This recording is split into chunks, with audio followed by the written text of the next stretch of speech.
Hey homeowners, this is Raina, This is Sean. and welcome to Solutions University. Today we're going to talk about what's beyond the moisture and dirt, all the nasty things that lie under your crawl spaces. Critters, mold, fungus, and rot. The worst of the worst. The worst of the worst. We were talking actually earlier today. You know, he tries to push me into sales sometimes, and I think about it because I like it, but then I worry. I said, what about the mold and everything you have under there? And what is it you told me, Sean? So I said, well, I'm not in there very long. I'm more concerned with the structure and the symptoms and things of that nature. I said, well, what about the people that live upstairs? Yeah, what about those They're people? exposed to it all the time, according to the stack effect. So we know people that are super sensitive to mold and they have families and they have to get mold treatment and whatnot. But I guess as long as I've been in the business and I know that I am a little more sensitive to like the yellow mold. There's certain kinds of mold. So I guess there's over 1,000 different kinds of mold in a crawl space. And some people are more sensitive to certain types of mold than others.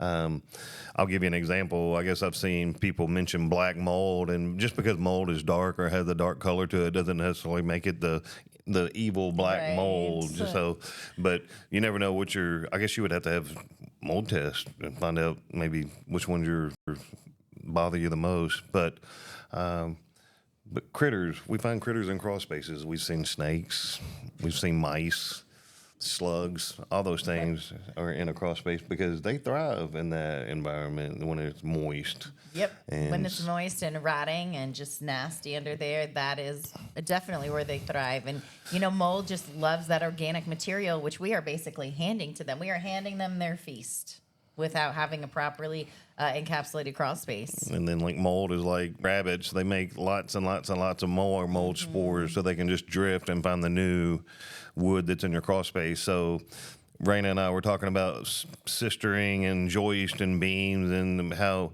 we're working on some apartments in Elizabethtown, Kentucky. And I guess when the people purchased these units, they didn't realize that the crawl spaces were as important as they are. But now they've got some sagging floors. They've got some bounce going on in the floors. And so you can put a new piece of lumber next to an old piece of lumber, and the rot and the mold will spread to the new piece of lumber because until you, I guess, encapsulate and control the moisture or the symptoms that caused the mold in the first place, then you've not been real successful with controlling the moisture and the vapor in the crawl space. And honestly, controlling that moisture is so important because if you're going to spend all this money, because these repairs are expensive, right? They're hard to do.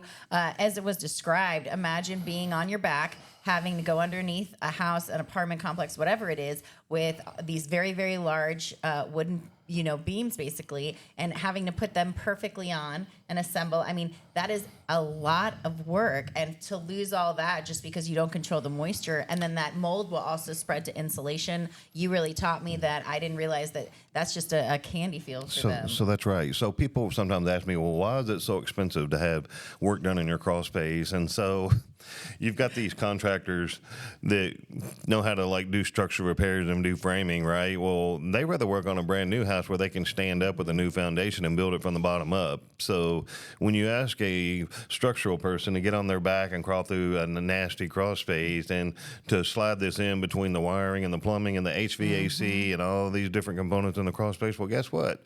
He's going to charge you a lot of money because that's what they do. And so the other side of that is how long do you want your home to last? So even though that your crawl space is out of sight, out of mind, you definitely want to control the moisture and the vapor because a lot of things happen after that.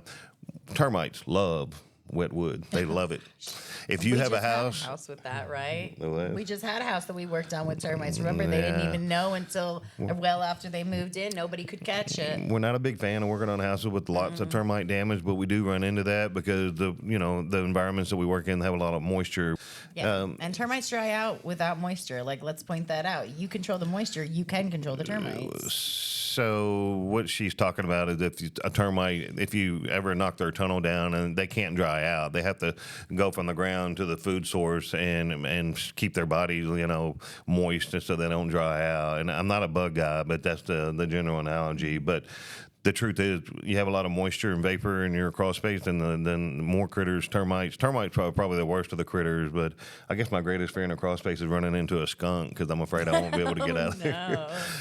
But those are things that you want to be aware of that are in your crawl space that just creates that humid environment. And let's be honest, some of these critters are really bad. We worked on a church, guys, okay?